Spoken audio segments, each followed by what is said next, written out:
zuciyata guda ni ke zan bukata. Barkanku da ka ziyara cikin wannan shatawu mai albarka. Ku biyo mu a cikin wannan bidiyo domin jin abin da muka tanada muku dangane da fitaccen mawaki Hamisu Breaker. Kwarai da gaske mun tanada muku zafafan baitukan wannan mawaki domin a cikin wannan bidiyo dan masoyan Hamisu Breaker muka gabatar da wannan bidiyon, sai dai muna neman alfarma ku biyo mu tun daga farkon wannan bidiyon har ƙarshe domin jin abin da muka tanada muku dangane da fitaccen mawaki Hamisu Breaker. Muna neman alfarma idan wannan ne farkon zuwan ka wannan tasha ka daure ka danna mana alamar subscribing sannan ka danna mana alamar kararrawa domin samun sabbin shirye-shiryen mu a cikin wannan shatawu mai albarka. Sannan muna neman alfarma ka danna mana alamar liking a kasan wannan bidiyo.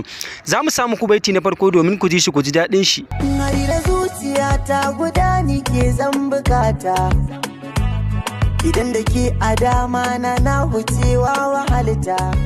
Duk wani masoyin Hamisu Breaker na san cewa ya ji daɗin wannan baiti da muka kawo mai, sai dai cewa akwai wani baitin da zamu ƙara kawo muku na bataccen wannan mawaki.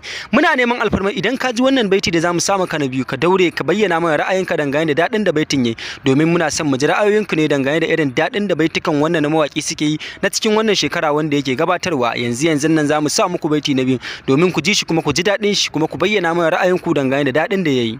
Faɗa nake ina son ki, yau gani nan kana gaki, biya bukatu kan ranki, ni kuma zan biya miki. Kwarai da gaske na san cewa kun ji daɗin wannan baiti na biyu da muka sa muku, to muna son ku tantance mana a cikin wannan baitika da muka sa muku su a cikin wannan bidiyo namu wani baiti ne yafi daɗi tsakanin baiti na farko da na biyu da muka sa muku su na fitaccen mawaki Hamisu Breaker. Kwarai da gaske Hamisu Breaker ya iya waƙar soyayya sosai da sosai, domin ko a koda yaushe za ga yana ƙara samun mabiya sosai da sosai a duniya baki ɗaya, musamman ma masoya da za ga a koda yaushe su ne mai fatan alkhairi. To muna son kuma in kun ji wannan baitika ku samu ku bayyana mana irin daɗin da suke a cikin zukatunku, sannan kuma muna son ku bayyana mana daga wata ƙasa kuke jin wannan bidiyo namu, domin muna son mu tantance cewa yan wani ƙasa ne suka fi bibiyan mu a cikin wannan shatawu mai albarka. Kwarai da gaske muna godiya da ziyara da kuke kawo mana a koda yaushe a cikin wannan shatawu mai albarka. Sai dai muna neman alfarma idan wannan ne farkon zuwan ka wannan tasha ka dole ka danna mana alamar subscribing sannan ka danna mana alamar kararrawa domin samun zafafan shirye-shiryen mu a cikin wannan shatawu mai albarka. Kwarai da gaske muna godiya da liking da kuke danna mana a cikin wannan bidiyo.